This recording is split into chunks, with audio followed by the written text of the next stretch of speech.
इथे मी मध्यम आकाराचे 5 ते 7 वांगे घेतले आहेत। तर या वांग्याला खूप जास्त काटे आहेत, तुम्ही पाहू शकतात। या वांग्याला घेतानाच पाहून घ्यावे, कारण यामध्ये छिद्र सुद्धा असतात।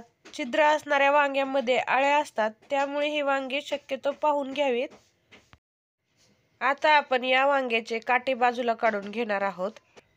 सध्या वांग्याचा सीझन असल्यामुळे आज आपण वांग्याचे भरीत बनवणार आहोत। वांग्याला जर काटे ठेवून भाजले आणि एखाद्या वेळेस जर ते थोडंफार कच्चं राहिलं तर त्याचे काटे खाताने सुद्धा टोचतात, त्यामुळे वांग्याचे काटे हे काढून घ्यायचेत।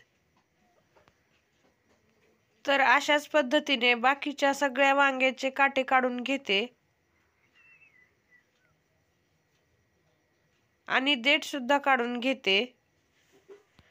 अशाच पद्धतीने सगळ्या वांग्यांचे काटे आणि देठ इथे मी बाजूला काढून घेतले आहेत।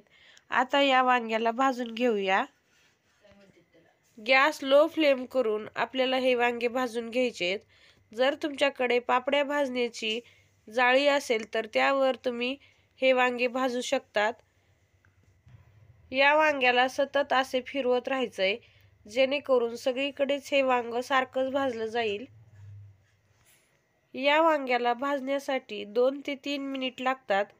आता आपले वांगे हे भाजलं गेलं आहे, तर तुम्ही पाहू शकतात की सगळीकडून हे वांग सारखंच भाजलं गेलं आहे। सेम प्रोसेसने बाकीचे इतरही राहिलेले वांगे भाजून घेते। तर आपले सगळे वांगे भाजून झालेले आहेत। वांगे हे पूर्णपणे थंड झाल्यानंतर अशा पद्धतीने आपल्याला हे फोडून घ्यायचंय।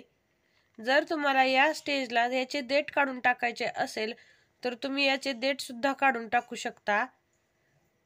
तर सगळे वांगे मी इथे फोडून घेतले आहेत। आता यामध्ये इतर सामान घालूया। अर्धा चमचा लाल तिखट, 2 चमचा भाजून घेतलेले शेंगदाण्याचे कूट, चवीपुरतं मीठ, 2 मध्यम आकाराचे बारीक चिरून घेतलेला कांदा या वांग्यामध्ये टाकून याला व्यवस्थित मिक्स करून घ्यायचंय।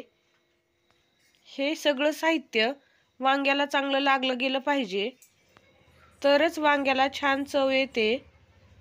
हे सगळं एकजीव झाल्यानंतर एका पातेल्यामध्ये तेल गरम करून त्यामध्ये अर्धा चमचा जिरे टाकायचेत आणि ते छान तडतडले की याचा तडका या वांग्यावर टाकायचा आहे।